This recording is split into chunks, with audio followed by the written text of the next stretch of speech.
Hey, welcome to this mini lecture. This one's on sight and cognition, the sort of interchange, the interplay between the two. I want you to look at the following. This is assuming that you're working off a laptop. If not, you'll kind of get the point, but just pretend you're in front of a laptop. First, look at the upper left corner of your laptop. Then, second, look down to the lower front left corner of your laptop. And then go look at third, your webcam. So if you do that, it's basically you're making kind of like almost like a V, where you're going up, down, up. Any thoughts on that? Basically, most people think that when you look at those three elements, you're looking in a straight line where you look at the upper left, you go a straight line down, and then you go on a kind of an angled line up to the middle of your computer. But that's not in fact true. Instead, you kind of dart your eyes. For example, if you look at this chart here, this chart of numbers here on the left-hand side of the screen here, a lot of people think, oh, when I look at something, I see absolutely everything.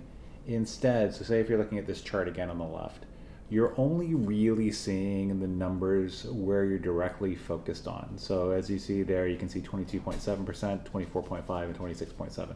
And as you go in concentric circles outwards, you see less and less well. Let's do an exercise. If you pretend that you're looking straight ahead, extend both of your arms outwards. While you're doing this, if you look straight ahead, through your peripheral vision, you can only see probably, if you shake your fists or hands around, just barely through your peripheral vision, you can see those things. So when you look straight ahead, you can see everything, but when you direct your hands straight outwards, you can only just barely see those things. So again, it's directly in your field of vision, you can see things really clearly. On the edges, it gets very like soft focus. I'll give you an example of this. One time, we all do this, I'm sure, at some time, as long as you have a smartphone. One time, I was walking down this hallway. So this is basically a hallway with this mural on the side. Before I approached this hallway, I put my head down and looked at my phone, reading some kind of engaging news. I think it was an Apple computer release. I walked through this passageway to go somewhere. Later that same day, I walked back and I went, where did this mural come from? And obviously, because you can tell by the intricacy, it wasn't done in a few minutes. It was done over a long period of time. My focus downwards on my phone and my vision is so narrow that I can walk while looking at a phone in front of my face, maybe about a foot or so away. We are so focused on the things in front of us that I didn't even notice that these murals have been painted. Again, this could have shows how narrow our focus is when we look at things. The reason for this is based on the brain pixels in our heads. They vary enormously in size when you look through the visual field. And this reflects the different neural processing power that we have in different regions of our visual space. At the edge of the visual field, we can only barely see something the size of a fist at arm's length, hence that exercise we just did. And basically the center of the visual field, the fovea, that's where we are the most focused, where we can see the most.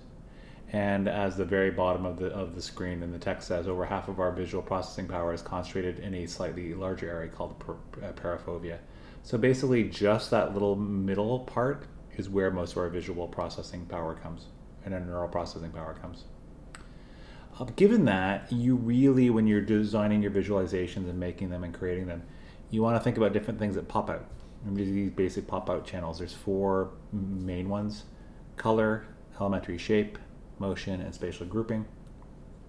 In terms of color, we'll talk more about that another time. Is hue. You can see here that the red square pops out based on all the other black squares. And then similarly with the balls on the right, in terms of lightness, the light ball sticks out, it pops out based on the sea of other black balls around it. In terms of elementary shape, size is another pop-out channel. As you can see towards the middle of that one collection of balls, the really big one pops out. Elongation, when some kind of shape is elongated and the other ones are not, that thing pops out. And also orientation, that can pop out. As you see here, there's a number of elongated shapes. The one that's at an angle, that one pops out. Also, as you see here, motion is important. If all of the other balls are static, one that goes up and down, that pops out. And finally, in terms of spatial grouping, if a bunch of balls are together or a bunch of objects are together and one is visibly separate, that pops out. Going to go over some more things just to sort of go add a couple of things. In terms of gray value, some things like the white ball pops out, and that on the upper, I'm going to go from the upper left quadrant, left to right, and then go row by row, like you would if you're reading English. In terms of elongation, we talked about that. An elongated shape pops out. A curved shape pops out among a bunch of straight ones. A shape that is surrounded by a box pops out where other ones are not. A triangular shape, one has an iconic different shape, sticks out among balls. If you add color around a shape, that can make it pop out. If you have a filled circle among ones that are unfilled.